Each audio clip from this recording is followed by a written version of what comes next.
ഇപ്പോൾ പ്രതിരോധ മന്ത്രി രാജ്നാഥ് സിംഗ് കാശ്മീരിൽ സംസാരിക്കുകയാണ്. അതിർത്തിയിൽ നിയന്ത്രണ രേഖയിൽ അദ്ദേഹം ഇന്ന് സന്ദർശനം നടത്തിയിരുന്നു. അവിടെ സംസാരിക്കുക അദ്ദേഹത്തിന്റെ വാക്കുകൾ. इन विषम परिस्थिति में आप सबके बीच आज आकर मैं स्वयं को बहुत ही गौरवान्वित महसूस कर रहा हूं। हमारे प्रधानमंत्री माननीय नरेंद्र मोदी जी के कुशल नेतृत्व और मार्गदर्शन में ऑपरेशन सिंदूर के दौरान आपने जो कुछ भी किया है उस पर पूरे देश को गर्व की अनुभूति हो रही है। मैं अभी भले ही आपका रक्षा मंत्री हूं, लेकिन उससे पहले तो मैं भारत का एक नागरिक हूं।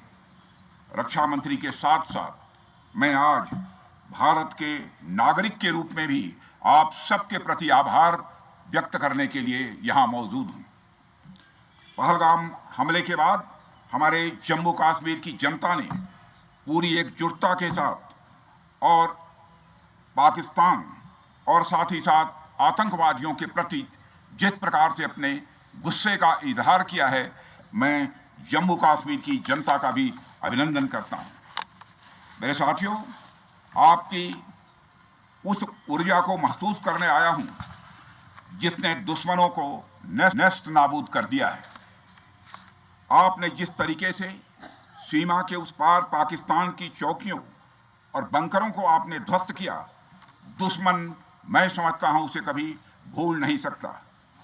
आपने देखा होगा कि आमतौर पर लोग जोश में होश खो देते हैं, लेकिन आपने जोश भी रखा, होश भी रखा और सूझबूझ के साथ दुश्मनों के ठिकानों को आपने बर्बाद किया है। आज मैं यहां रक्षा मंत्री के साथ साथ एक मैसेंजर के रूप में भी आप सबके सामने मौजूद हूं। पूरे देश की शुभकामनाएं, उनकी प्रार्थनाएं और उनकी कृतज्ञता को लेकर आप सबके बीच यहां मैं मौजूद हूं। एक तरह से आप समझिए कि मैं एक डाकिया बनकर आपके बीच आया हूं और देशवासियों का संदेश लाया हूं। संदेश यह है कि हमें हमारी सेनाओं पर गर्व है। साथियों, ऑपरेशन सिंदूर सिर्फ एक ऑपरेशन का नाम भर नहीं है, बल्कि यह एक हमारी प्रतिबद्धता है, यह हमारा एक कमिटमेंट है। एक ऐसी प्रतिबद्धता जिसमें भारत ने दिखा दिया कि हम सिर्फ डिफेंस नहीं करते हैं, जब वक्त आता है तो हम कठोर निर्णय भी लेते हैं और कठोर कार्रवाई भी करते हैं। यह ऑपरेशन उस एक एक जवान की आंखों में देखा गया सपना था कि हर आतंकी ठिकाना, चाहे वह घाटियों में छुपा हो या बंकरों में दबा हो, हम वहां पहुंचेंगे और दुश्मन की छाती चीर कर हम उन आतंकी ठिकानों को खत्म करके ही हम वापस लौटेंगे।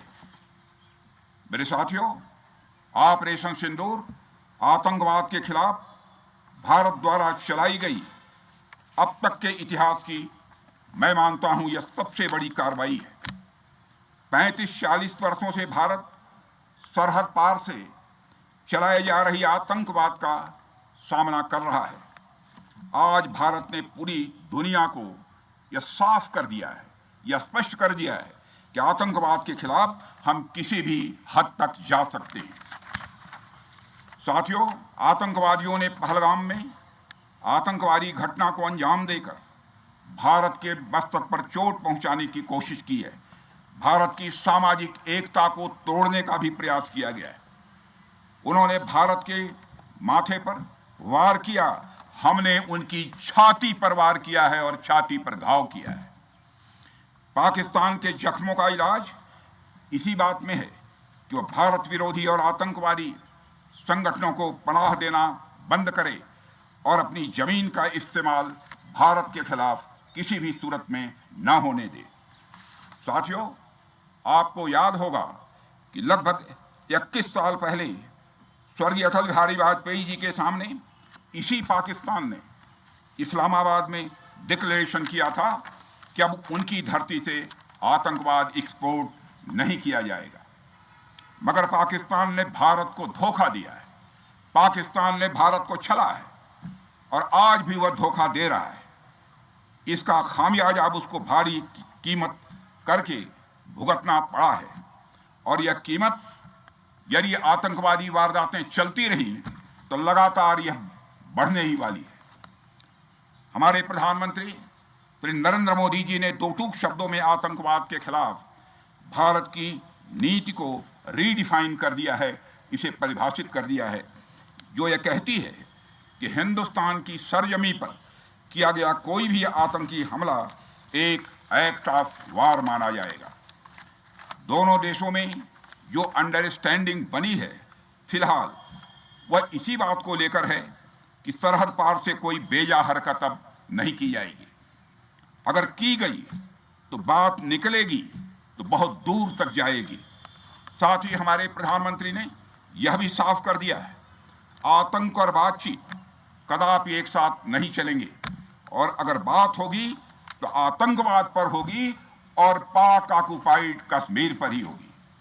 साथियों, ऑपरेशन सिंदूर की कामयाबी ने पाकिस्तान में छिपे आतंकी संगठनों और उनके आकाओं को भी यह साफ बता दिया है कि वे कहीं भी अपने आप को महफूज और सुरक्षित ഓപ്പറേഷൻ സിന്ദൂരിന്റെ തുടർച്ചയിൽ ശത്രുവിന് മറക്കാൻ പറ്റാത്ത പാഠങ്ങൾ നമ്മൾ പഠിപ്പിച്ചു എന്നടക്കമുള്ള കാര്യങ്ങൾ നിയന്ത്രണ രേഖയിൽ കശ്മീരിൽ പറയുകയാണ് പ്രതിരോധ മന്ത്രി രാജ്നാഥ് സിംഗ്.